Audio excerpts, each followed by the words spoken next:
Hey folks, and welcome to this video in the Rhapsody Power Pack series.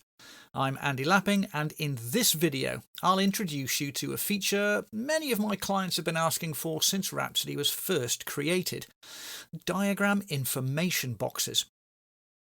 Here in Rhapsody I have a couple of block definition diagrams and a use case diagram. Now we can add new diagram information boxes in two ways. The first is directly on a diagram. For example, if I right-click the background of this BDD, I can select Power Pack, Diagram Tools, Add or Update Diagram Information Box. The second way is by right-clicking a package or even the project. Power Pack, Diagram Tools, Add or Update Diagram Information Boxes. Now that menu won't actually do anything yet. This second BDD is still empty.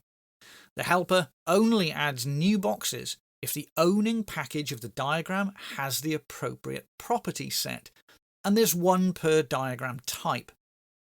If I select Add to Object Model Diagrams in the Features window for the owning package of these BDDs, then I run the helper again.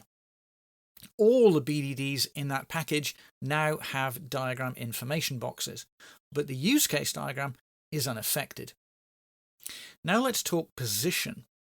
The default position for a diagram box is at the bottom right-hand corner of the diagram. For SysML-based models, this is relative to the diagram frame. Now, whether you've toggled the visibility on or not doesn't matter. The frame is still the reference. For UML-based models, then that position is relative to the cornermost element on the diagram.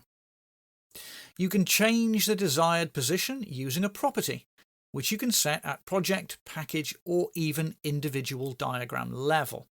For example, let's set the property for object model diagrams in this package to top left.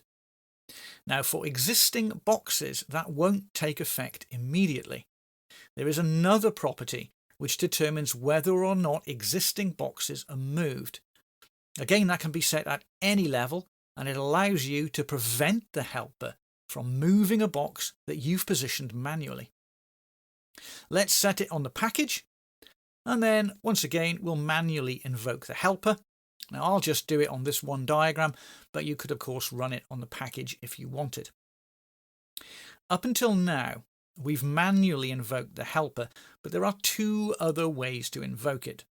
First, we can have new diagram information boxes created automatically whenever we create a diagram of a specified type.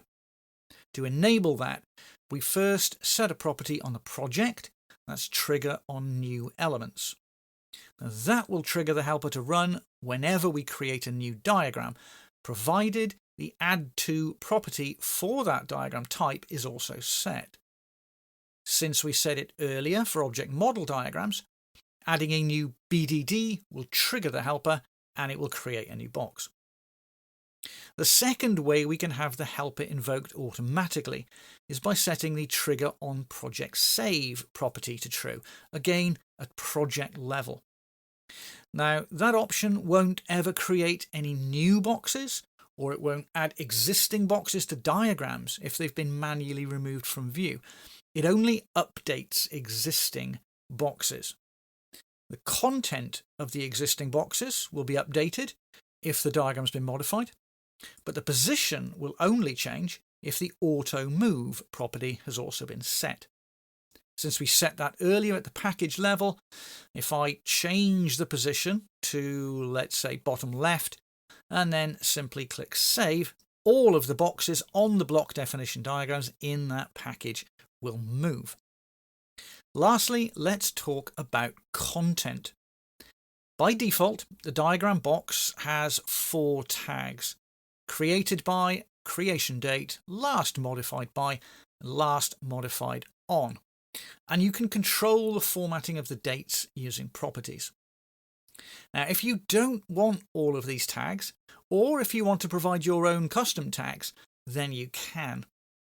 This sample model included with the Power Pack shows how. First, create your own new term stereotype or stereotypes applicable to comment. This sample model defines a stereotype called classification diagram box. Add whatever tags you want to that stereotype. If you want to reuse some of the out-of-the-box tags, then simply copy them. This one reuses last modified on and then adds a new one, classification. To have the helper use your box instead of its own, then set this property, custom diagram information stereotype, which again can be set at project or package level. So you could even have different information boxes used in different packages if you wanted. If you have provided your own tags, then you also need to write your own Java code to update them. You can tell the helper to automatically call your Java code by using this property, post-process plugin. This sample also includes the Eclipse project that defines this method, that updates the classification tag on the diagram information box based on a package level tag, thereby adding classification information onto the diagram. Well, that's it for this video. Over the course of this series, we'll explore the rest of the Rhapsody Power Pack features that will greatly improve your Rhapsody user experience. So please do subscribe if you want to be notified as those videos get published. But for now, thanks for watching.